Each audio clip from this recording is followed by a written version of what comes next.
ദൈവതിരുനാമം മഹത്വപ്പെടട്ടെ. വന്ദ്യരായ വൈദിക സഹോദരങ്ങളെ, നമുക്ക് പ്രിയപ്പെട്ട കേരളത്തിൻ്റെ ആരോഗ്യമന്ത്രി ശ്രീമതി വീണ ജോർജ്, കുടുംബം,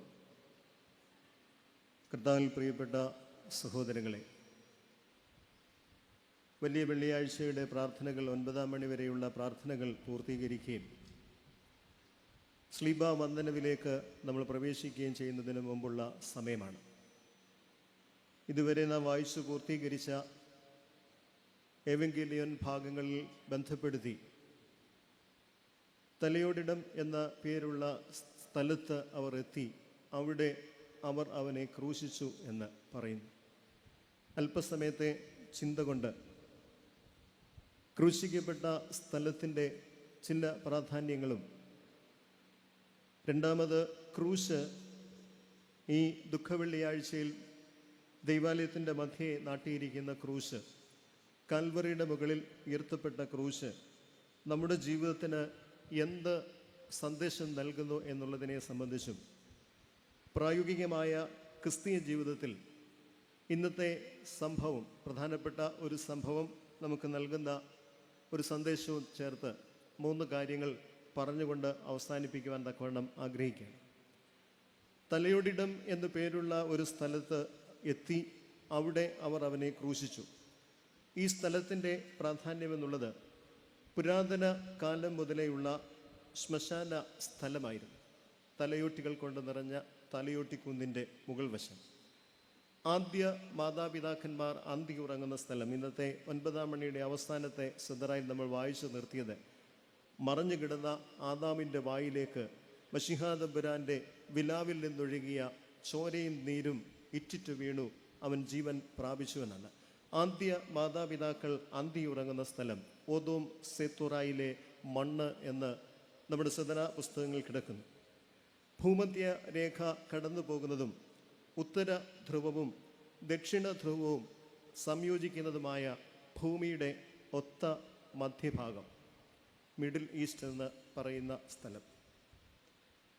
കാലത്തിൻ്റെ മധ്യത്തിൽ നമ്മുടെ കർത്താവിൻ്റെ ക്രൂശ് മരണം സംഭവിച്ചു.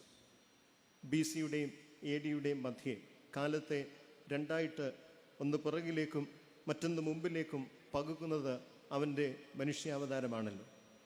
ഭൂമിയുടെയും ഓയാറിൻ്റെയും മധ്യേ കർത്താവിൻ്റെ ക്രൂശ് ഭൂമിയിൽ നിന്ന് നാട്ടപ്പെടുകയും വായുവിൽ ഓയാറിൽ നിന്നുകൊണ്ട് എല്ലാ ലോകങ്ങൾക്കും, മേലെയുള്ള ലോകത്തിനും ഓയാറിലെ ലോകത്തിനും ഭൂമിക്ക് വിപരീതം അപ്പുറം നിൽക്കുന്ന പാതാളത്തിനുമൊക്കെ ആത്മാവിൻ്റെയും രക്ഷയ്ക്ക് വേണ്ടി ഭൂമിയുടെയും ഓയാറിൻ്റെയും മധ്യേ നമ്മുടെ കർത്താവിൻ്റെ ക്രൂശ് നാട്ടപ്പെട്ടു. ആദമിൻ്റെയും ഹവ്വായുടെയും പാപങ്ങൾക്ക് പകരമായി ആദാമും ഹവ്വായും ക്രൂശിക്കപ്പെടേണ്ടിയിരുന്ന സ്ഥലത്ത് നമ്മുടെ കർത്താവ് ക്രൂശിക്കപ്പെട്ടു. വെള്ളിയാഴ്ച ആദാം നഗ്നനായി പുറത്തേക്ക് പോയി. യേശു തമ്പുരാനും നഗ്നനായി തൂക്കപ്പെട്ടു. വെള്ളിയാഴ്ച ആദാം മൗനമായി ഉത്തരം മുട്ടി നിന്നുപോയി. യേശു തമ്പുരാനും 5 വിചാരണകളിൽ മൗനമായിട്ട് നിന്നു. യഹൂദന്മാരുടെ സന്നിധി സംഘത്തിൻ്റെ മുമ്പാകെ 2 പ്രാവശ്യം, പീലാത്തോസിൻ്റെ മുമ്പിൽ 2 പ്രാവശ്യം, ഹെരോദാവിൻ്റെ മുമ്പിൽ 1 പ്രാവശ്യവുമായി 5 വിചാരണകളിൽ ആദമിൻ്റെ ഹവ്വായുടെയും മൗനത്തിന് പകരമായി നമ്മുടെ കർത്താവ് മൗനമായി നിൽക്കുകയാണ്. വെള്ളിയാഴ്ചയിൽ ആദാം പിതാവിനാൽ ദൈവത്താൽ കൈവിടപ്പെടുകയും ശാപഗ്രസ്തമായ ഭൂമിയിലേക്ക് പുറത്താക്കപ്പെടുകയും ചെയ്തു. യേശു തമ്പുരാനും കുരിശിന്മേൽ കിടന്നുകൊണ്ട്, എൻ്റെ ദൈവമേ, എൻ്റെ ദൈവമേ, നീ എന്നെ കൈവിട്ടതെന്ന് ഏറ്റവും ഹൃദയവേദനയോടുകൂടെ ആദാമിന് പകരമായി, ആദമിന് വേണ്ടി, ആദാമിൻ്റെ രക്ഷയ്ക്ക് വേണ്ടിയിട്ട് നിലവിളിച്ചു. വെള്ളിയാഴ്ച ക്രോബെ മാലാഖ തിരിയുന്ന വാളുമായി, കുന്തത്തിൻ്റെ തിരിയുന്ന വാളുമായി ഏദൻ തോട്ടത്തിന് കാവലായി നിൽക്കപ്പെട്ടു. വെള്ളിയാഴ്ചയിൽ മശിഹാ തമ്പുരാവിൻ്റെ വിലാവിങ്കൽ കുന്തം കൊണ്ട് കുത്തപ്പെടുകയും തിരിയുന്ന വാളിൻ്റെ ശാപം എന്നേക്കുമായിട്ട് നീക്കുകയും ആദമും ഹവ്വായും വലതുഭാഗത്തെ കള്ളനും ഒന്നാമതായി പറുദീസായിലേക്ക് പ്രവേശിക്കുകയാണ്. ബറബാസിന് പകരമായി, ബറബാസ് കർത്താവിൻ്റെ വിചാരണ സമയത്ത് വിടുവിക്കപ്പെട്ടു നമുക്കറിയാം. ബറബാസിന് പകരമായി അധർമ്മത്തിലും പാപത്തിലും എല്ലാ തരത്തിലുമുള്ള മ്ലേച്ഛതയിലും ജീവിക്കുന്ന ഓരോ വ്യക്തിയുടെയും പാപത്തിൻ്റെ പകരമായി ആ സ്ഥലത്ത് നമ്മുടെ കർത്താവിൻ്റെ കുരിശ് നാട്ടപ്പെടുകയും കർത്താവ് ക്രൂശിക്കപ്പെടുകയും ചെയ്തു. അനാഥർക്ക് അവകാശം നൽകുവാൻ തക്കവണ്ണം. വീണ്ടും അത് സുവിശേഷങ്ങളിൽ എഴുതിയിട്ടുണ്ട്. ഇസ്രായേൽ മക്കൾ വിലമതിച്ചവൻ്റെ വിലയായ 30 വെള്ളിക്കാശ് ഞാനെടുത്ത് കർത്താവ് എന്നോട് കൽപ്പിച്ചതുപോലെ പരദേശികളെ കുഴിച്ചിടുന്നതിന് വേണ്ടിയിട്ട് അനാഥർക്ക് അവകാശമായി തീരേണ്ടതിന് രക്തനിലം എന്നർത്ഥമുള്ള കുശവൻ്റെ പറമ്പ് വാങ്ങി എന്ന് പറയുന്നുണ്ട്.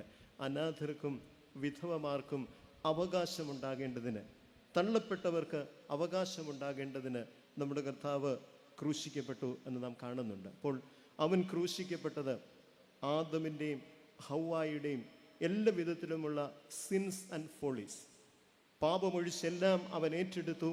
ബുദ്ധിമോശം കൊണ്ട് ചെയ്തു പോയതിനൊക്കെ പരിഹാരം വരുത്തി ആദമും ഹവ്വായും ഞാനും നിങ്ങളും ക്രൂശിക്കപ്പെടേണ്ടിയിരുന്ന സ്ഥലത്ത് നമ്മുടെ കർത്താവ് ക്രൂശിക്കപ്പെട്ടു. രണ്ടാമത്, നാട്ടപ്പെട്ടിരിക്കുന്നതായ ഈ കുരിശ് നമുക്ക് ചില സന്ദേശങ്ങളെ നൽകുന്നുണ്ട്. ഈ ആഴ്ചവട്ടത്തിലെ വായനകളിൽ നിന്നും നമ്മുടെ പ്രാർത്ഥന പുസ്തകങ്ങളിൽ നമുക്ക് നൽകിയിരിക്കുന്ന സന്ദേശങ്ങളിൽ നിന്നും ചില കാര്യങ്ങൾ സൂചിപ്പിക്കുകയാണ്. ഒന്നാമത്, കുരിശ് ശത്രുവിനെ മിത്രമാക്കുകയാണ്. ബഹുമാനായ അച്ഛൻ ക്ഷമയെക്കുറിച്ച് ആദ്യത്തെ സന്ദേശത്തിൽ പറഞ്ഞു കഴിഞ്ഞു. ഇന്നേ ദിവസം ശ്രദ്ധേയമായിരിക്കുന്ന 2 നിരപ്പിൻ്റെ അനുഭവങ്ങൾ, ഒരു നിരപ്പിൻ്റെ അനുഭവത്തെ കാണുന്നുണ്ട്. 2 വ്യക്തികൾ തമ്മിൽ സംയോജിക്കുകയാണ്.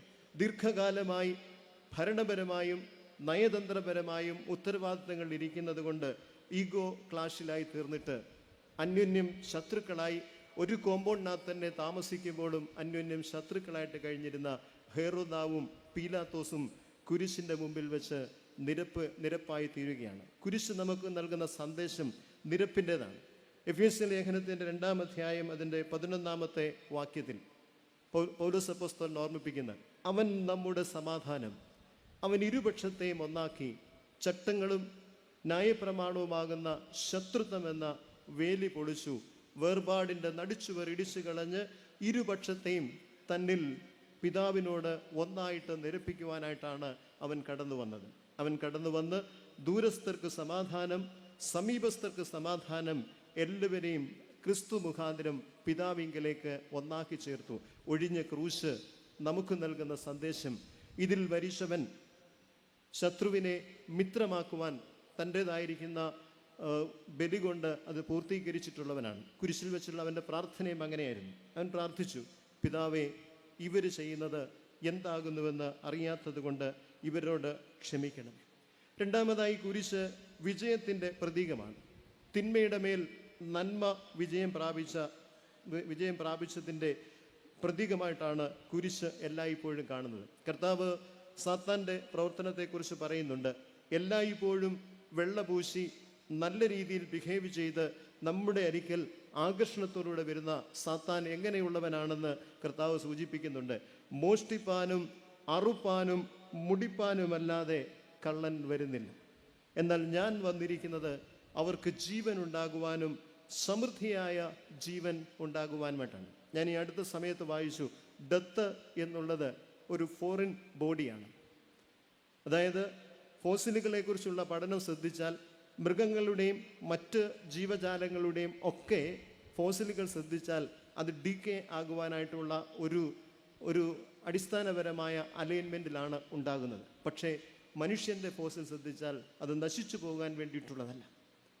അതിനെ സൃഷ്ടിച്ചപ്പോൾ തന്നെ മരണമില്ലാത്ത അവസ്ഥയിൽ ജീവിക്കുവാനായിട്ടാണ് അതിനെ നൽകിയത്. പക്ഷേ പാപം ചെയ്തതോടുകൂടെ ഈ ഫോറിൻ ബോഡി ഡെത്ത് എന്നത് നമ്മളുടെയൊക്കെ അബ്സോർവ് ചെയ്യപ്പെടുകയും നമ്മുടെ ഭാഗമായിട്ട് മാറുകയും ചെയ്തു. കുരിശിന്മേൽ, പാപത്തിൻ്റെ മേൽ, മരണത്തിൻ്റെ മേലുള്ള ദൈവപുത്രൻ്റെ ജയമാണ് കാണുന്നത്. മോഷ്ടിപ്പാനും അറുപ്പാനും മുടിപ്പാനുമായി കള്ളൻ വരുന്നു, പക്ഷേ ഞാൻ വന്നിരിക്കുന്നത് അവർക്ക് ജീവൻ നൽകുവാനും സമൃദ്ധിയായിട്ടുള്ള ജീവൻ നൽകുവാനുമായിട്ടാണ് വന്നിരിക്കുന്നത്. മൂന്നാമത്, കുരിശ് എന്നത് ഏറ്റവും വലിയ ബലിപീഠമാണ്. ഊമജന്തുക്കളുടെ ബലിയിൽ നിന്ന് യഥാർത്ഥവും സത്യവുമായിരിക്കുന്ന ബലിയിലേക്ക് നമ്മളെ തിരിച്ചു കൊണ്ടുവരികയും എന്നേക്കുമായി മൃഗബലിയെ നീക്കം ചെയ്യുകയും അതിനു പകരമായി തൻ്റെ തന്നെ ഒരിക്കലായിട്ടുള്ള ബലി കൊണ്ട് പാപത്തിന് പരിഹാരം വരുത്തിയ ഏറ്റവും വലിയ ബലിപീഠമാണ് കുരിശ്. എബ്രായ ലേഖനം 9-ാം അധ്യായം 12-ാം വാക്യത്തിൽ പൗലോസ് അപ്പോസ്തലൻ ഓർമ്മിപ്പിക്കുന്നുണ്ട്, ക്രിസ്തുവോ വരുവാനുള്ള നന്മകളുടെ മഹാപുരോഹിതനായി വന്നിട്ട് ഈ സൃഷ്ടിയിൽ ഉൾപ്പെടാത്തതായി ഒരു കൂടാരത്തിൽ കൂടെ, അത് ആട്ടുകൊറ്റന്മാരുടെയും പശുക്കിടാങ്ങളുടെയും രക്തത്താലല്ല, സ്വന്തം രക്തത്താൽ തന്നെ ഒരിക്കലായിട്ട് വിശുദ്ധ മന്ദിരത്തിൽ പ്രവേശിച്ച് എന്നേക്കുമുള്ള വീണ്ടെടുപ്പ് സാധിച്ചു.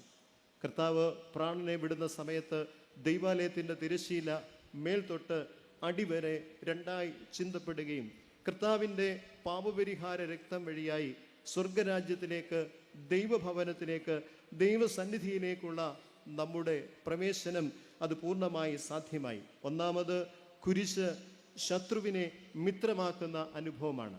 ഈ സന്ദർഭത്തിൽ ദൈവസന്നിധിയിലേക്ക് ചെന്ന് നമ്മുടെ ശത്രുക്കളോടുള്ള ബന്ധത്തിൽ ഈ കുരിശിൻ്റെ മധ്യേ നിന്ന് നമുക്കൊന്ന് ചിന്തിക്കാം. രണ്ടാമത്, പാപത്തിൻ്റെ മേലും തിന്മയുടെ മേലും മരണത്തിൻ്റെ മേലും വിജയം വരിച്ചിട്ടുള്ള വിജയത്തിൻ്റെ പ്രതീകമാണ് ചുവന്ന റൂമാൽ ചുറ്റിയിരിക്കുന്ന കുരിശ്.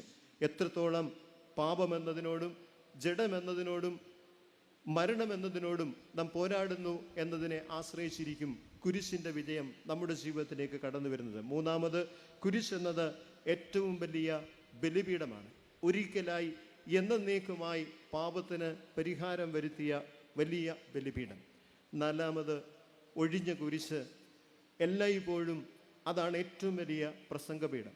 പ്രത്യേകിച്ചൊന്നും പറയാതെ വണ്ണം അനേകം ആളുകൾ നമുക്കിടെ ഈ മദ്ബഹായുടെ മുകളിൽ വെച്ചിട്ടുള്ള കുരിശിൽ നോക്കി എത്രയോ പ്രാവശ്യം അനേക ഉപദേശങ്ങൾ കൈക്കൊണ്ട്, അനേക കാര്യങ്ങളിൽ മാർഗനിർദ്ദേശം കൈക്കൊണ്ട്, അനേക അത്യാവശ്യ ഘട്ടങ്ങളിൽ സഹായം പ്രാപിച്ചുകൊണ്ട് കടന്നു പോയിട്ടുണ്ട്. നിശബ്ദമായി കുരിശ് നമ്മളോട് സംവേദിക്കുന്നുണ്ട്. കർത്താവിൻ്റെ കുരിശു മരണത്തിൽ കുരിശിങ്കലേക്ക് നോക്കിയാൽ അവൻ പ്രസംഗപീഠത്തിൽ നിന്നതിൽ കവിഞ്ഞ് വളരെയധികം കാര്യങ്ങൾ കുരിശ് സംസാരിക്കുന്നുണ്ട്. ഒന്നാമത്, കുരിശിൽ വെച്ച് അവൻ ശത്രുവിന് ക്ഷമ കൊടുത്തു. തന്നെ ആക്ഷേപിക്കുകയും കുരിശിൽ തറയ്ക്കുകയും തന്നെ ഉപദ്രവിക്കുകയും എല്ലാ വിധത്തിലും ശാപങ്ങൾ കൊണ്ട് ചൊരിഞ്ഞ് ഏറ്റവും പരീക്ഷീണനായിട്ട് കിടക്കുന്ന സമയത്താണ് കുരിശിൽ വെച്ച് അരുളി ചെയ്യപ്പെട്ടതിലെ 7 മൊഴികളിൽ ഒന്ന്, പിതാവേ, ഇവർ ചെയ്യുന്നത് എന്താണെന്നറിയാത്തതിനാൽ ഇവരോട് ക്ഷമിക്കണമേ. കോപം കൊണ്ട്, ക്രോധം കൊണ്ട്, വിദ്വേഷം കൊണ്ട്, ഈഗോ കൊണ്ട്, നമ്മുടെ സഹോദരങ്ങളോടുള്ള നമ്മുടെ ദുണ്ണുകൊണ്ട് ദൈവാലയത്തിനകത്ത് വരുമ്പോൾ, കുരിശ് കാണുമ്പോൾ അവിടെ ഒന്നാമത് നമ്മളോട് സംസാരിക്കുന്നത് നിന്റെ സഹോദരനോട് ക്ഷമിക്കുക എന്നുള്ളതാണ്. രണ്ടാമത്, കുരിശിന്മേൽ മിത്രത്തിന് കൂട്ടായ്മ ഉണ്ടാകുകയാണ്. യോഹന്നാനെ കുറിച്ച് പറയുന്നത് യേശു തമ്പുരാൻ സ്നേഹിച്ച ശിഷ്യനെന്നാണ്, മറ്റുള്ളവരെ സ്നേഹിച്ചില്ല എന്നുള്ളതാണ് അതിൻ്റെ അർത്ഥം. പ്രായത്തിൽ ചെറുപ്പമായിരിക്കുന്നത് കൊണ്ട് ഈ ഗുരുവിൻ്റെ വേർപാട് വളരെ പ്രയാസം അനുഭവിക്കുന്ന മിത്രമായിരുന്നു യോഹന്നാൻ. അങ്ങനെ ദുഃഖാർത്ഥമായി നിൽക്കുമ്പോഴാണ് പരിചയസമ്പന്നമായിരിക്കുന്ന തൻ്റെ അമ്മയെ തന്നെ കുരിശിൽ വെച്ച് അവൻ പിടിച്ചേൽപ്പിക്കുകയാണ്. മിത്രത്തിന് കൂട്ടായ്മ ഉണ്ടാക്കി കൊടുക്കുകയാണ്. അനേക നല്ല കാര്യങ്ങളിലൂടെ ഈ ദൈവാലയം ഈ ദേശത്തും എല്ലാ ദേശത്തുമായി അനേക കാര്യങ്ങളിലേക്ക് ഇടപെടുകയും സഹായഹസ്തങ്ങളെ നീട്ടിക്കൊണ്ട് ചെല്ലുകയും ചെയ്യുമ്പോൾ അതിൻ്റെ എല്ലാം മധ്യേ നിൽക്കുന്നത് ദൈവപുത്രൻ്റെ ക്രൂശാണ്. മിത്രത്തിന് കൂട്ടായ്മ ഉണ്ടാക്കുന്നത്. യോഹന്നാനോട് യേശു പറഞ്ഞു, ഇതാ നിന്റെ അമ്മ. പ്രിയപ്പെട്ട ശിഷ്യൻ നിൽക്കുന്നത് കണ്ടിട്ട് അവനോട് പറഞ്ഞു, ഇതാ നിന്റെ അമ്മയെന്നും. അമ്മയോട് പറഞ്ഞു, അമ്മയ്ക്ക് മറ്റാരുമില്ല. അമ്മയ്ക്ക് മറ്റാരുമില്ലാത്തത് കൊണ്ട്, മറ്റൊരാളെ ഏൽപ്പിക്കുവാനില്ലാത്ത സന്ദർഭമായതുകൊണ്ട് അമ്മയെ ഏൽപ്പിച്ചിട്ട് പറയുകയാണ്, സ്ത്രീയെ, ഇതാ നിന്റെ മകനെന്ന്. കുരിശ് ഒന്നാമത് ശത്രുവിന് ക്ഷമ നൽകുന്നു, രണ്ടാമത് മിത്രത്തിന് കൂട്ടായ്മ നൽകുന്നു, മൂന്നാമത് കള്ളന് അഥവാ അനർഹനായവന് പറുദീസ നൽകുകയാണ്. കള്ളൻ യേശു തമ്പുരാന്റെ കുരിശു വഹിച്ചുള്ള യാത്രയോടൊപ്പം തന്നെ ഏകദേശം അവനെ പിൻപറ്റി ഗോൽഗോഥായിലേക്ക് സഞ്ചരിക്കുകയാണ്. അവൻ നോക്കുന്ന സമയത്ത് യെരൂശലേം പുത്രിമാരായ സ്ത്രീകൾ മാറത്തടിച്ചുകൊണ്ട് കരഞ്ഞുകൊണ്ട് വരുമ്പോൾ അവരോട് പറയുകയാണ്, എന്നെ ചൊല്ലി കരയേണ്ട, നിങ്ങളെയും നിങ്ങളുടെ മക്കളെയും ചൊല്ലി കരയുക. പിന്നെ ക്രൂശിക്കുന്നവർ ചെയ്ത എല്ലാ അക്രമങ്ങളെയും ഏറ്റവും ക്ഷമയോടുകൂടെ സഹിക്കുകയും ഒരു പ്രതികരണവും പറയാതെ കർത്താവ് അവിടെ നിൽക്കുകയും കുരിശിൽ തൂങ്ങുന്ന അതിദാരുണമായ അത്ര സങ്കീർണമായ വേദന അനുഭവിക്കുന്ന സമയത്തും പ്രതികരണമൊന്നും പറയാതെ എന്തൊക്കെയോ ഏൽപ്പിച്ച കാര്യങ്ങളെ നിവർത്തിക്കുന്ന ഒരു ദാസന്റെ ഭാവത്തിൽ ക്ഷമയോടുകൂടെ ഇത് പൂർത്തീകരിക്കുന്നതായി കണ്ടു കഴിഞ്ഞപ്പോൾ കള്ളന് മനസ്സിലായി, വലത്തുവശത്തെ കള്ളന് മനസ്സിലായി, എൻ്റെ കൂടെ ക്രൂശിക്കപ്പെട്ടിരിക്കുന്നവൻ സാധാരണക്കാരനല്ല, അവൻ ദൈവപുത്രനാണെന്നറിഞ്ഞിട്ട് അവൻ പറയുകയാണ്, യേശുവേ, നീ രാജ്യത്വം പ്രാപിച്ചു വരുമ്പോൾ എന്നെയും ഓർത്തുകൊള്ളണമേ. കർത്താവ് അവനോട് പറഞ്ഞു, നീ ഇന്ന് എന്നോടുകൂടെ പറുദീസായിൽ ഇരിക്കും. അപ്പോൾ കുരിശ് ഏറ്റവും വലിയ ഒരു പ്രസംഗപീഠമായി നമ്മുടെ മുമ്പിൽ വരച്ചു കാട്ടിത്തരുന്നത് ശത്രുവിന് ക്ഷമ നൽകാൻ നമ്മളോട് ആവശ്യപ്പെടുന്നു. മിത്രത്തിന് സഹായഹസ്തം നീട്ടുവാൻ, ഹെൽപ്പിൻ്റെതായിരിക്കുന്ന ഒരു കരം എക്സ്റ്റെൻഡ് ചെയ്യുവാൻ, മിത്രത്തിന് കൂട്ടായ്മ നൽകുവാൻ നമ്മളോട് ആവശ്യപ്പെടുന്നു. മൂന്നാമതായി, അർഹതയില്ലാത്തവൻ്റെ മുമ്പിൽ സഹായങ്ങളെ തുറക്കുവാൻ. അർഹതയില്ലാത്തവനും അർഹതപ്പെടുന്നില്ല എന്ന് നമ്മുടെ മനസ്സ് നമ്മളോട് പറയുന്നതുമായിരിക്കുന്ന ചില സാഹചര്യങ്ങളുടെ മേൽ പോകട്ടെ, നൽകാം എന്ന് തീരുമാനിക്കുവാൻ തക്കവണ്ണമായി വിടുതൽ നൽകുവാൻ കുരിശ് നമ്മളോട് ആവശ്യപ്പെടുകയാണ്. ഒന്നാമതായി, കർത്താവ് നമുക്കെല്ലാവർക്കും വേണ്ടി പകരമായി മരിച്ചു. രണ്ടാമത്, കർത്താവിൻ്റെ കുരിശ് അത് അനേക സാധർമ്മ്യങ്ങളെ നമ്മളോട് പറയുന്നുണ്ട്. നമ്മുടെ ജീവിതത്തെ അത് സ്പർശിക്കത്തക്കവണ്ണം ധ്യാനാത്മകമായി നമ്മുടെ ജീവിതത്തിൻ്റെ സെൻട്രൽ പോയിന്റിൽ ഈ കുരിശുണ്ടാകട്ടെ എന്ന് പ്രാർത്ഥിക്കുന്നു. മറ്റൊരു കാര്യം, പ്രായോഗികമായ ജീവിതത്തോട് ബന്ധപ്പെടുത്തി ഇന്നേ ദിവസത്തെ സംഭവങ്ങളിൽ നിന്ന് ഒരു കാര്യം ചുരുങ്ങിയ സമയം കൊണ്ട് പറഞ്ഞ് അവസാനിപ്പിക്കുകയാണ്. വയലിൽ നിന്ന് വരുന്ന കുറേനക്കാരനായ ശീമോനെ അവർ യേശു തമ്പുരാൻ്റെ കുരിശ് ചുമക്കുവാൻ തക്കവണ്ണമായിട്ട് നിർബന്ധിച്ചു. പിലാത്തോസ് യേശുവിനെ കൽത്തളം എന്ന് വിളിക്കപ്പെടുന്ന ആസ്ഥാന മണ്ഡപത്തിൻ്റെ അരികിൽ വെച്ച് കുരിശിക്കുവാനായി വിധിച്ചിടത്തു നിന്ന് കുരിശ് വഹിച്ചുകൊണ്ട് യെരൂശലേം പട്ടണത്തിൻ്റെ വെളിയിലേക്ക് യേശു തമ്പുരാൻ കുരിശുമായിട്ട് യാത്ര ചെയ്യുകയാണ്. ലേവ്യ പുസ്തകത്തിൻ്റെ 16-ാം അധ്യായം 27-ാം വാക്യത്തിൽ, പാപയാഗത്തിനും ഹോമയാഗത്തിനുമുള്ള കോലാട്ടുകൊറ്റനെയോ ആട്ടുകൊറ്റനെയോ കാളയോ പാളയത്തിന് പുറത്തേക്ക് കൊണ്ടുപോയി അവിടെ വെച്ച് കൊന്ന് അവൻ്റെ യാഗം അർപ്പിക്കണം എന്ന് പറയുന്ന പ്രകാരം മശിഹാ തമ്പുരാനും ജെറുസലേം സിറ്റിയിൽ നിന്ന് കുരിശ് വഹിച്ചുകൊണ്ട് സിറ്റിയുടെ ബൗണ്ടറി വാളിന് വെളിയിൽ വരുന്ന ഗൊൽഗോഥ എന്ന ഭാഗത്തേക്ക് സഞ്ചരിച്ചുകൊണ്ട് പോകുകയാണ്. ഭാരമേറിയ മരക്കുരിശിൻ്റെ ഈ കുരിശിൻ്റെ ഭാരം കൊണ്ട് കർത്താവ് പല സ്ഥലങ്ങളിൽ വീഴുകയും ആ കുരിശ് വഹിച്ചുകൊണ്ട് പോകുന്നതിൽ ക്ലേശം അനുഭവിക്കുകയും ചെയ്തപ്പോൾ വയലിൽ നിന്ന് വരുന്ന ഉത്തരാഫ്രിക്കയിൽ നിന്നുള്ള കുറേന എന്ന സ്ഥലത്തു നിന്ന് വരുന്ന ശീമോനെ പടയാളികൾ കണ്ടിട്ട് അവർ അവനെ കർത്താവിൻ്റെ കുരിശ് ചുമക്കുവാൻ നിർബന്ധിക്കുകയാണ്. കുരിശ് മരണത്തിനായി കൊണ്ടുപോകുന്ന ആളിൻ്റെ മുമ്പിൽ, അയാൾ വഹിക്കുന്ന കുരിശ് വഹിച്ചുകൊണ്ട് പോകുന്നതിൻ്റെ ഒരു കൃത്യമായ അകല മുമ്പിൽ കുതിരപ്പുറത്തിരിക്കുന്ന ഒരു പടയാളി അയാളുടെ കുറ്റത്തിൻ്റെ വിശദാംശം എഴുതിയ ഒരു പലക സൂക്ഷിക്കും. ഇതിന് പുറകെ കുരിശുമായി വരുന്ന ഈ മനുഷ്യൻ ഇന്ന കുറ്റം ചെയ്തിരിക്കുന്നത് കൊണ്ട് ഇവനെ കുരിശിക്കുവാൻ കൊണ്ടുപോകുകയാണ് എന്ന രീതിയിൽ, അത് പെസഹ പെരുന്നാളിനോട് അടുത്തു വരുന്ന സമയമായിരുന്നതുകൊണ്ട്, യഹൂദന്മാരുടെ പെസഹ പെരുന്നാളിനോട് അടുത്തു വരുന്ന സമയമായിരുന്നതുകൊണ്ട് എല്ലാ റോഡുകളും എല്ലാ വഴികളും ഇറ്റ് എൻഡ്സ് ടു ജെറുസലേം, ജെറുസലേമിലേക്ക് ചെന്ന് അവസാനിക്കുകയാണ്.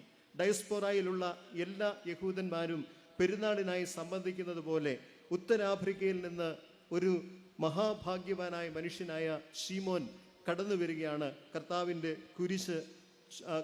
കുരിശിൻ്റെ അരികിലേക്ക്. ഗിരിപ്രഭാഷണത്തിൽ വിശുദ്ധ മത്തായിയുടെ സുവിശേഷം 5-ാം അധ്യായം 41-ാം വാക്യത്തിൽ കർത്താവ് പറയുന്നുണ്ട്, ഒരുവൻ നിന്നെ ഒരു നാഴിക വഴി പോകുവാൻ നിർബന്ധിച്ചാൽ 2 അവനോടുകൂടെ പോകാം. നിന്റെ പുതപ്പെടുത്ത് കളയാൻ ശ്രമിക്കുന്നവനോട് വസ്ത്രവും കൂടെ തടുക്കരുതെന്ന്.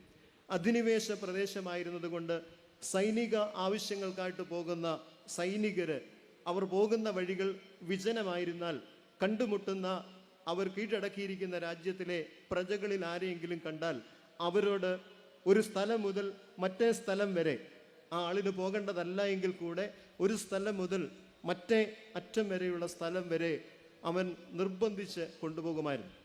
ശീമോനെ സംബന്ധിച്ചിടത്തോളം എല്ലാവരുടെയും പരിഹാസം ഏറ്റുവാങ്ങി, എല്ലാവരുടെയും ആക്ഷേപങ്ങൾ ഏറ്റുവാങ്ങി, ശരീരം മുഴുവനുമായി മുറിഞ്ഞ് ഭാരമേറിയ ഈ മരക്കുരിശുമായി എല്ലാവരുടെയും ശ്രദ്ധാ കേന്ദ്രമായി ആക്ഷേപങ്ങൾ കൊണ്ട് ചൊരിഞ്ഞു നിൽക്കുന്ന, ആക്ഷേപങ്ങൾ കേട്ടു നിൽക്കുന്ന ഈ മനുഷ്യനെ സപ്പോർട്ട് ചെയ്യുക എന്നുള്ളത് ആദ്യം മടിയായിരുന്നു.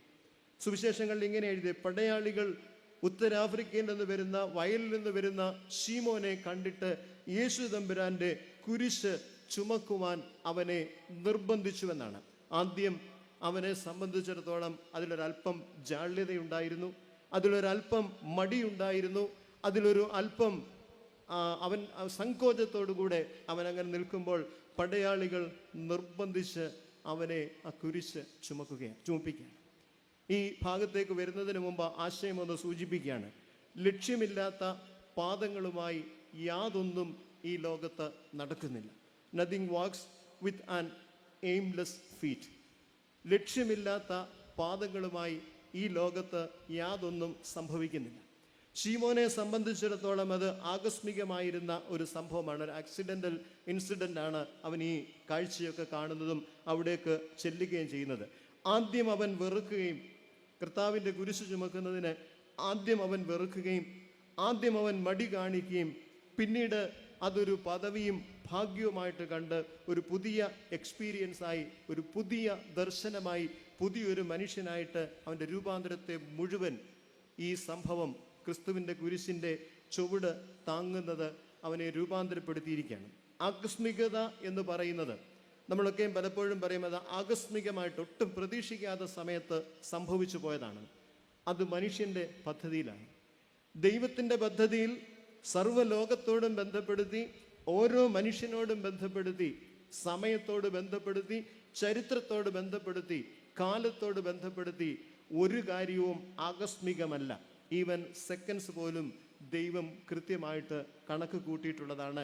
ആകസ്മികമായിട്ട് ദൈവത്തിന് ഒന്നും സംഭവിക്കുന്നില്ല. ശിമോൻ അത് ആകസ്മികമായിരുന്നു. അവനൊട്ടും പ്രതീക്ഷിക്കാതെ വയലിൽ നിന്ന് പെസഹ പെരുന്നാളിൻ്റെ ഒരുക്കങ്ങളിലേക്ക് പോകാൻ തക്കവണ്ണം ഷോർട്ട് കട്ട് എടുത്ത് ഒരു പക്ഷേ അവൻ പോയതായിരിക്കാം. അപ്പോഴാണ് അവൻ്റെ ജീവിതത്തിൽ ഈ സംഭവം സംഭവിക്കുന്നത്. റോമാലേഖനം 8-ാം അധ്യായം 28-ാം വാക്യത്തിൽ പൗലോസ് അപ്പോസ്തലൻ ഓർമ്മിപ്പിക്കുന്നുണ്ട്, ദൈവത്തെ സ്നേഹിക്കുന്നവർക്ക്, നിർണയപ്രകാരം വിളിക്കപ്പെട്ടവർക്ക് തന്നെ സകലതും നന്മയ്ക്കായിട്ട് കൂടി വ്യാപരിക്കുന്നു. ശീമോന് ഇത് ആകസ്മികമായി തോന്നിയെങ്കിലും ശീമോനെ അനുഗ്രഹിക്കുവാൻ ഉദ്ദേശിച്ചിരുന്ന ദൈവത്തിന് അത് ആകസ്മികമല്ലായിരുന്നു. അവൻ നിർബന്ധിച്ചിട്ടാണ്, വളരെ മടിയോടാണ് അത് സ്വീകരിക്കുന്നതെങ്കിലും അവൻ്റെ ജീവിതത്തിലേക്കും എക്കാലത്തേക്കുമുള്ള അനുഗ്രഹമായി, ഭാഗ്യമായിട്ട് ഈ സന്ദർഭം മാറുകയാണ്. രാജകീയമായ പ്രവേശനത്തിന്, യേശുദമ്പുരാൻ്റെ യെരുശലേമിലേക്കുള്ള രാജകീയമായ പ്രവേശനത്തിന് അടയാള സഹിതം നിങ്ങൾ ചെല്ലുമ്പോൾ ഒരു കഴുതയെ കെട്ടിയിരിക്കുന്നതായി കാണും.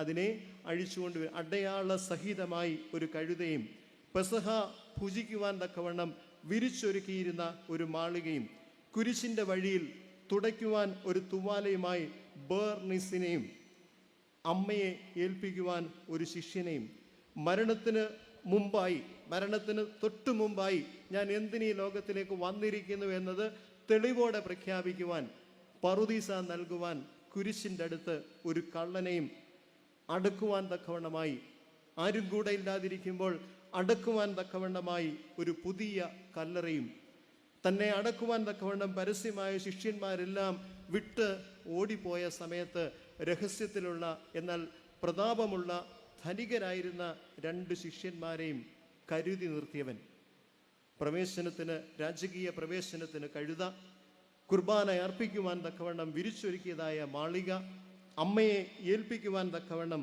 ഒരു ശിഷ്യൻ, മരണത്തിന് മുമ്പായി മനുഷ്യാവതാര ലക്ഷ്യമായ പറുദീസ നൽകാൻ തക്കവണ്ണം ഒരു കള്ളനെയും, തൻ്റെ ശരീരം അടക്കുവാൻ പുതിയതായ ഒരു കല്ലറയും, വീണ്ടും തന്നെ അടക്കുവാൻ തക്കവണ്ണം പരസ്യ ശിഷ്യന്മാരെല്ലാം ഓടിപ്പോയപ്പോൾ രഹസ്യ ശിഷ്യന്മാരായ അരിമത്യക്കാരൻ യൗസേപ്പിനെയും നിക്കോദീമോസിനെയും കരുതിയിരുന്നവൻ തൻ്റെ കുരിശു ചുമക്കുവാൻ ശീമോനെയും കരുതിയിരുന്നു. പ്രിയപ്പെട്ട സഹോദരങ്ങളെ, ദൈവം അനുഗ്രഹിക്കുവാൻ തക്കവണ്ണം നമ്മുടെ മുമ്പിൽ ആകസ്മികമായി എന്നതുപോലെ ഓരോ ദിവസവും ദൈവത്തിൻ്റെ അനുഗ്രഹങ്ങൾ അദൃശ്യമായ മൂടിവെച്ച നമുക്കൊറ്റയടിയിൽ മനസ്സിലാകാത്ത സാഹചര്യങ്ങളിലൂടെ കടന്നു വന്നേക്കാം. അനുഗ്രഹമല്ലാതോ മാറുന്നത് നമ്മുടെ പ്രതികരണത്തെ ആശ്രയിച്ചിരിക്കും. നമ്മുടെ മുമ്പിൽ വന്നു ചേരുന്ന ഏതു കാര്യത്തിൻ്റെ മേലും ഒരു ദൈവഹിതമുണ്ട്, ദൈവത്തിൻ്റെ ഒരു ഇഷ്ടമുണ്ട്, ദൈവത്തിൻ്റെ ഒരു പദ്ധതിയുണ്ട്. ദൈവ ഇഷ്ടപ്രകാരം എൻ്റെ അരികിലേക്ക് വന്നിരിക്കുന്നു ഈ കാര്യമെന്ന് ചിന്തിക്കുന്നവന് ശീമോന് ലഭിച്ച ഭാഗ്യാവസ്ഥയുണ്ടാകും. മടിയോടെ, ജാള്യതയോടെ, വിസമ്മതത്തോടുകൂടെ അവൻ തുടങ്ങിയെങ്കിലും കുരിശിൽ പിടിച്ചു കഴിഞ്ഞപ്പോൾ താൻ ആരുടെ പിറകിൽ നിന്നാണ് ഇത് പിടിച്ചുകൊണ്ടിരിക്കുന്നത്, ആ മുമ്പേ പോകുന്നവൻ്റെ വ്യക്തി മാഹാത്മ്യത്തിൻ്റെ അരികിലേക്ക് ചെന്ന് കണ്ടു കഴിഞ്ഞപ്പോൾ അവൻ്റെ ജീവിതം സമ്പൂർണ്ണമായിട്ട് രൂപാന്തരപ്പെടുകയാണ്. ലൈഫ് ഓഫ് മെസ്സായ എന്ന മൂവിയിൽ നമ്മളത് കാണുന്നുണ്ട്. കുരിശുമായി യേശു പോകുകയും ഏതാണ്ടൊരു ചെറിയ ദൂരം മാത്രം കുരിശിങ്കലേക്ക്, കുരിശ് നാട്ടാനുള്ളിടത്തേക്ക്, എക്സിക്യൂഷൻ്റെ സ്ഥലത്തേക്ക് ഉള്ളപ്പോൾ ശീമോൻ പറയുന്നൊരു സീൻ ക്രമീകരിച്ചിട്ടുണ്ട്. അല്പം കൂടെ ഉള്ളൂ, അല്പം കൂടെ മാത്രമേ ഉള്ളൂ, ശകലം കൂടെ മാത്രം വഹിച്ചാൽ മതിയെന്ന്. നോക്കുക, താഴെ നിന്ന് എത്ര വിസമ്മതത്തോടെ ആരംഭിച്ചൊരു യാത്ര.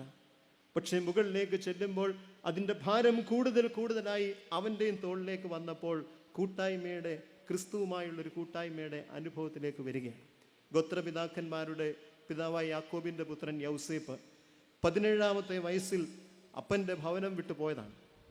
17-ാമത്തെ വയസ്സിൽ തൻ്റെ സഹോദരന്മാരെ അന്വേഷിക്കുവാനായി പോയ യൗസേപ്പ് 17 മുതൽ 30 വരെയുള്ള അവൻ്റെ ആയുഷ്കാലത്തിൽ അനുഭവിച്ചത് മുഴുവൻ വറചട്ടിയിൽ നിന്ന് എരുതിയിലേക്ക് എന്നതുപോലെയുള്ള ജീവിതാനുഭവങ്ങളാണ്. പൊട്ടക്കിണർ, അടിമയായി വിൽക്കപ്പെടുക, അടിമ ഭവനത്തിൽ വെച്ച് ആക്ഷേപിക്കപ്പെടുക, അപമാനിക്കപ്പെടുക, കാരാഗൃഹത്തിലായി തീരുക, ചെയ്യാത്ത കുറ്റത്തിനായി ശിക്ഷ അനുഭവിച്ച് എല്ലാ തരത്തിലുമുള്ള ഫ്രസ്ട്രേഷൻസും അനുഭവിച്ചുകൊണ്ട് അവൻ കിടക്കുകയാണ്.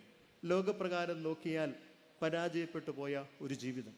നല്ല യൗവന പ്രായത്തിൽ വീട്ടിൻ്റെ ശീതളമയിൽ ഇരുന്നൊരു ചെറുപ്പക്കാരൻ ഇറങ്ങിപ്പുറപ്പെട്ട വഴിയിൽ നിന്ന് 13 വർഷക്കാലത്തെ അവൻ്റെ യൗവനപ്രായം മുഴുവൻ ഒന്നിനു പുറകെ ഒന്നായി ദുരന്തങ്ങളുടെ ഒരു ഘോഷയാത്ര നടക്കുകയാണ്. പക്ഷെ സങ്കീർത്തനക്കാരൻ അവനെക്കുറിച്ചുള്ള ദൈവോദ്ദേശം 105-ാം സങ്കീർത്തനം 18-19 വാക്യങ്ങളിൽ പറഞ്ഞിട്ടുണ്ട്. യഹോവയുടെ അരുളപ്പാടാൽ അവന് ശോധന വരികയും ചെയ്യുവോളം അവർ അവൻ്റെ കാലുകളെ ഇരുമ്പു ചങ്ങലയാൽ ബന്ധിപ്പിച്ചു. യഹോവയുടെ വചനം നിവൃത്തിയാകുകയും അവൻ്റെ അരുളപ്പാടാൽ അവന് ശോധന, അവൻ പൂർണ്ണത പ്രാപിക്കുകയും ചെയ്യുവോളം. നമ്മൾ പൂർണ്ണത പ്രാപിക്കാൻ തക്കവണ്ണം നമ്മുടെ കുഞ്ഞുങ്ങളെ കൊണ്ടുവന്ന് നല്ല നല്ല വിദ്യാഭ്യാസ സ്ഥാപനങ്ങളിൽ അയക്കും, നല്ല നല്ല സാഹചര്യങ്ങൾ കൊടുക്കും, നല്ല രീതിയിലുള്ള ഇൻഫ്രാസ്ട്രക്ചറുകളൊക്കെ നമ്മൾ അവർക്ക് വേണ്ടി പൂർണ്ണത പ്രാപിക്കാൻ വേണ്ടി നൽകുമ്പോൾ യൗസേപ്പ് കാരാഗൃഹത്തിൽ കിടക്കുകയാണ്. സങ്കീർത്തനക്കാരൻ പക്ഷെ പറയുന്നത് യഹോവയുടെ വചനം നിവൃത്തിയാകുകയും അവൻ്റെ അരുളപ്പാടുകൊണ്ട് അവന് ശോധന വരികയും ചെയ്യുവോളം അവർ അവനെ കാരാഗൃഹത്തിൽ ബന്ധിച്ചു. ഒടുവിൽ രാജാവ് ആളയച്ച് അവനെ വിടുവിച്ചു. ജാതികളുടെ അധിപതി അവനെ സ്വതന്ത്രനാക്കി. പിന്നീട് സംഭവിക്കുന്നത് എന്താണ്? 17 മുതൽ 13 വർഷം 30-ാം വയസ്സുവരെ പീഡനങ്ങളുടെ, നിന്ദയുടെ, അപമാനത്തിൻ്റെ ഒക്കെ ആയിരിക്കുന്ന ഭൗതിക സാഹചര്യങ്ങളുടെ കടന്നുപോയവൻ പിന്നീട് ആ രാജ്യം കണ്ടതിലേക്കും ഏറ്റവും മികച്ച പ്രധാനമന്ത്രിയായി മാറി ഭരണപരമായ ഉത്തരവാദിത്വത്തിൽ ശോഭിക്കുകയാണ്. പ്രിയപ്പെട്ട സഹോദരങ്ങളെ, ട്രബിൾ ആയിരിക്കുന്ന, സ്ട്രഗിളിംഗ് ആയിരിക്കുന്ന, ഡിഫിക്കൽട്ടായിരിക്കുന്ന സിറ്റുവേഷൻസ് വരുമ്പോൾ നമ്മൾ അനേകരും ഒഴിഞ്ഞു മാറുന്നവരാണ്. പക്ഷേ എൻഡുവർ ചെയ്യുന്നവനെ സംബന്ധിച്ച് അതിൻ്റെ അവസാനം ഒരു ഗ്ലോറിയസ് എൻഡായിട്ട് അത് മാറും. ഇയ്യോബിനെ കുറിച്ച് പറയുന്ന ഭാഗം വളരെ ഹൃദയസ്പൃക്കാണ്. എല്ലാം ഉണ്ടായിരുന്നു, പക്ഷേ എല്ലാം ഒരു ദിവസം തന്നെ പെട്ടെന്ന് നഷ്ടപ്പെട്ടു. ഭാര്യ ഒഴിച്ച് ബാക്കി എല്ലാം അവന് നഷ്ടപ്പെട്ടു. ശരീരത്തിൽ ത്വക്കെന്ന് പറയുന്നത് അവൻ്റെ ശരീരത്തിൽ ഇല്ലാതെ വണ്ണം മുഴുവൻ പരുക്കളാൽ ബാധിച്ച്. എഴുതിയിരിക്കുന്നത് ഓട്ട് കഷ്ണം കൊണ്ട് ചൊറിയുന്നത് ഇങ്ങനെ ഒരു ഇഷ്ടമായിരുന്നത് കൊണ്ട് ചൊറിച്ചിൽ എന്നത് ബിക്കം ഹാബിച്വൽ, ഈ ഇച്ചിങ് എന്നുള്ളത് ബിക്കം ഹാബിച്വൽ ആയതുകൊണ്ട് അവനൊരു ഓട്ട് കഷ്ണം എടുത്ത് തന്നെ ചിരണ്ടി എല്ലാ അർത്ഥത്തിലും പോയി. പൂർവ്വ ദിഗ്വാസികളിൽ മഹാനായിരുന്നു. അവൻ്റെ പുത്രിമാര്, ആടുമാടുകൾ, സമ്പത്തുകൾ, പണം, പ്രതാപം, പദവി, സമൂഹത്തിലെ മാന്യസ്ഥാനം, ഇതെല്ലാം കൊണ്ട് അലങ്കരിക്കപ്പെട്ടിരുന്നവനാണ്. പക്ഷേ ദൈവത്തിൻ്റെ ശോധനയുടെ നാളുകൾ വന്നപ്പോൾ ഒന്നൊന്നായി എല്ലാം അവനെ വിട്ടുപോയി. പ്രാണനൊഴികെ മറ്റെല്ലാം അവനെ നഷ്ടപ്പെട്ടു. പക്ഷേ ആ സന്ദർഭത്തിലാണ് അവൻ ദൈവത്തെ കണ്ടറിയുന്നത്. ആ സ്ട്രഗിൾസിലൂടെ കടന്നുപോയപ്പോൾ ഭാര്യ പോലും ഒരു സമയത്ത് അവനോട് പറഞ്ഞു, ഇനിയും ദൈവത്തെ തള്ളി പറഞ്ഞുകൂടെ മനുഷ്യ എന്ന്. അവൻ്റെ കൂട്ടുകാർ വന്നു. അവർ തിയോളജിയൻസ് ആയിരുന്നു, വളരെയധികം കാര്യങ്ങൾ അവർക്കറിയാമായിരുന്നു, ഫിലോസഫേഴ്സ് ആയിരുന്നു. അവരാ കാര്യങ്ങളെക്കുറിച്ചൊക്കെ പറഞ്ഞിട്ട് അവരും അവനെ തള്ളിപ്പറഞ്ഞു പോയിരിക്കുമ്പോൾ അവൻ പറയുകയാണ്, ദൈവത്തെക്കുറിച്ച് പറയുകയാണ്, ഞാൻ മുമ്പേ നിന്നെക്കുറിച്ചൊരു കേൾവി മാത്രമേ കേട്ടിരുന്നുള്ളൂ. ചൊറിഞ്ഞ് ചൊറിഞ്ഞ് തൻ്റെ ശരീരം ഏതാണ്ട് തീർന്നിരിക്കുമ്പോൾ ആത്മാവ് പുഷ്ടി പ്രാപിച്ച് അത് ആഴമായി അകക്കണ്ണുകൾ ദൈവത്തെ കണ്ടിട്ട് അവൻ പറയുകയാണ്, ഞാൻ മുമ്പ് എൻ്റെ പ്രതാപമുള്ള കാലത്ത്, ഞാൻ സമ്പന്നനായിരുന്നപ്പോൾ, എല്ലാം ഉണ്ടായിരുന്നപ്പോൾ ദൈവം എനിക്കൊരു കേട്ടുകേൾവിയായിരുന്നു. ഇന്ന് ഈ ശൂന്യതയിൽ നിന്നെ ഞാൻ എൻ്റെ കണ്ണുകൊണ്ട് കാണുന്നു. മുമ്പ് ഞാൻ നിന്നെക്കുറിച്ചൊരു കേൾവി മാത്രമേ കേട്ടിരുന്നുള്ളൂ, ഇപ്പോഴോ നിന്നെ എൻ്റെ സ്വന്തം കണ്ണാൽ കണ്ടിരിക്കുമെന്ന്. പ്രിയപ്പെട്ട സഹോദരങ്ങളെ, 139 സങ്കീർത്തനത്തിൽ സങ്കീർത്തനക്കാരൻ ഓർമ്മിപ്പിക്കുകയാണ്, നീയല്ലോ എൻ്റെ അമ്മയുടെ ഉദരത്തിൽ എന്നെ മെടഞ്ഞവൻ. എൻ്റെ അമ്മയുടെ ഉദരത്തിൽ എന്നെ മെടഞ്ഞവൻ നീയാണ്. നിയമിക്കപ്പെട്ട നാളിൽ ഒന്നുമില്ലാതെ ഇരുന്നപ്പോൾ അതെല്ലാം നിന്റെ പുസ്തകത്തിൽ എഴുതിയിരുന്നു. സുവിശേഷങ്ങളിൽ കർത്താവ് ഓർമ്മിപ്പിക്കുക, ആകയാൽ ഭയപ്പെടേണ്ട, നിന്റെ തലയിലെ ഒരു രോമം പോലും എല്ലാം എണ്ണപ്പെട്ടിരിക്കുന്നു. പ്രിയപ്പെട്ട സഹോദരങ്ങളെ, ആകസ്മികമായി നമ്മുടെ ജീവിതത്തിൽ ഒന്നും സംഭവിക്കുന്നില്ല. അമ്മയുടെ ഉദരത്തിൽ ഒരു ഡോക്ടർ ഐഡന്റിഫൈ ചെയ്ത് ഒരു കുഞ്ഞുണ്ടാകാൻ പോകുന്നുവെന്ന് അമ്മയെ അറിയിക്കുന്നതിന് മുമ്പ് തന്നെ നമ്മുടെ നാളുകൾ എണ്ണാൻ തുടങ്ങിയിരുന്നു. നിയമിക്കപ്പെട്ട നാളുകളിൽ ഒന്നുമില്ല എന്ന് എല്ലാം പറഞ്ഞിരുന്നപ്പോൾ the day one, the first moment that itself is counted by him. അവിടുന്ന് തുടങ്ങി ഈ തലയിലെ എണ്ണിക്കൂടാത്ത അസംഖ്യമായിരിക്കുന്ന മുടിയെ പോലും എണ്ണി തിട്ടപ്പെടുത്തി വെച്ചിരിക്കുന്നവൻ്റെ മുമ്പിൽ ഒന്നും ആകസ്മികമല്ല. ആയതിനാൽ പ്രിയ സഹോദരങ്ങളെ, കർത്താവായ യേശുവിൻ്റെ കുരിശു വഹിക്കുവാൻ ശീമോൻ പത്രോസ് നിർബന്ധിക്കപ്പെട്ടതുപോലെ നീ നിന്റെ ദാമ്പത്യ ജീവിതത്തിൻ്റെ മേൽ സന്തുഷ്ടനല്ലാത്ത സാഹചര്യങ്ങൾ കടന്നു വരുന്നുണ്ടോ? മാതാപിതാക്കളും മക്കളും എന്നുള്ള ബന്ധത്തിൻ്റെ മേൽ തൃപ്തികരമല്ലാത്ത അനുഭവങ്ങളിലൂടെ കടന്നു പോകേണ്ടി വരുന്നുണ്ടോ? നിന്റെ ഓഫീസ് സംബന്ധമായിരിക്കുന്ന ഉത്തരവാദിത്തങ്ങളുടെ മേൽ നീ ഉദ്ദേശിക്കുന്ന പ്രകാരമുള്ള ഒരു ഇച്ഛാപൂർണമായ അനുഭവത്തിൽ കൂടെ അല്ലയോ കടന്നു പോകുന്നത്? നിരാശപ്പെടേണ്ടതായ ആവശ്യമില്ല. ശീമോനെ പോലെ ആ ഭാരമുള്ള കുരിശിൻ്റെ ചൂട് താങ്ങാൻ തന്നെ തീരുമാനിക്കുക. നിന്റെ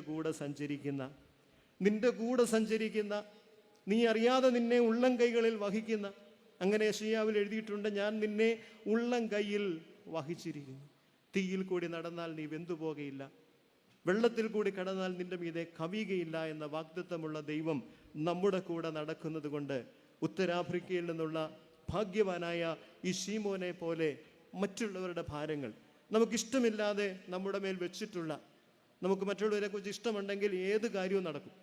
അപ്പോൾ ഇഷ്ടമില്ലാതെ മറ്റുള്ളവരിൽ നിന്ന് നമുക്ക് വരുന്ന ഭാരങ്ങൾ അതേത് വിധത്തിലുമായിക്കൊള്ളട്ടെ, അത് ക്രിസ്തുവിൻ്റെ ക്രൂശിൻ്റെ ഭാഗമായി ഏറ്റെടുക്കുവാൻ കഴിയുമെങ്കിൽ കർത്താവ് പറയുന്നുണ്ട്, ഒരുത്തൻ എന്നെ അനുഗമിക്കുവാൻ ഇച്ഛിച്ചാൽ അവൻ തന്നെത്താൻ നിഷേധിച്ച് തൻ്റെ ക്രൂശ് എടുത്തുകൊണ്ട് എന്നെ അനുഗമിക്കട്ടെ. ഈ ശീമോൻ പിന്നീട് എന്തായി? വിസമ്മതം കൊണ്ട്, ജാള്യം കൊണ്ട് ഈ കുരിശ് ഏറ്റുവാങ്ങി അതിനോടൊപ്പം സഞ്ചരിച്ചവൻ കുരിശിൻ്റെ മുകളിൽ എത്തിക്കഴിഞ്ഞപ്പോൾ ഒരു പുതിയ മനുഷ്യനാകുക.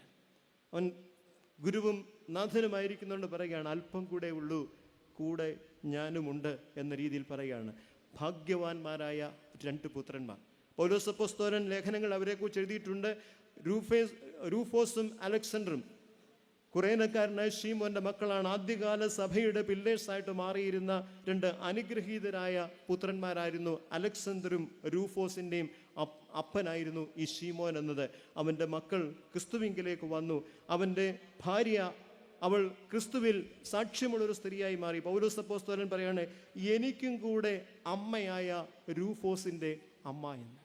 നോക്കുക, എത്ര ഭാഗ്യകരമായ ഒരു അവസ്ഥയിലേക്ക് അവരുടെ ജീവിതം രൂപാന്തരപ്പെടുത്തി. ഈ ഗോൽഗൊഥ തന്നെ നമുക്ക് ചില നല്ല സന്ദേശങ്ങൾ നൽകുന്നുണ്ട്.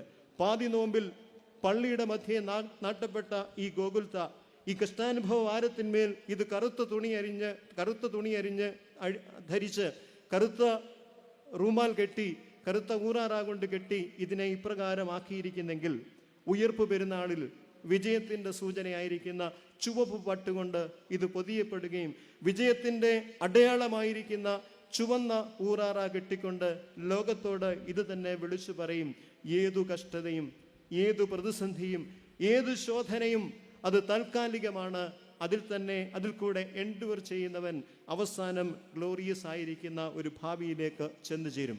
പൗലോസ് അപ്പോസ്തലൻ 2 കൊരിന്ത്യർ ലേഖനം 7 അധ്യായം 10 ഓർമ്മിപ്പിക്കുന്നുണ്ട്, എന്നാൽ ദൈവഹിത പ്രകാരമുള്ള ദുഃഖം പിന്തിരിഞ്ഞു പോകാത്ത മാനസാന്തരത്തെ രക്ഷയ്ക്കായിട്ട് ഉളവാക്കുന്നു.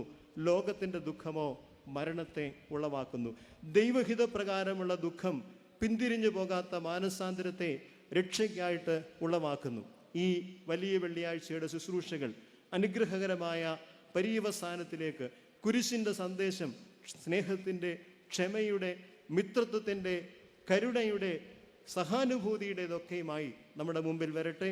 മറ്റുള്ളവരുടെ ഭാരങ്ങൾ ഏറ്റെടുക്കുന്നത് ഭാഗ്യമായി കരുതി ക്രിസ്തുവിൻ്റെ പിന്നാലെ പോകുവാൻ നമുക്കിടയാകട്ടെ എന്ന് പ്രാർത്ഥിക്കുന്നു. ദൈവം നമ്മെ അനുഗ്രഹിക്കട്ടെ.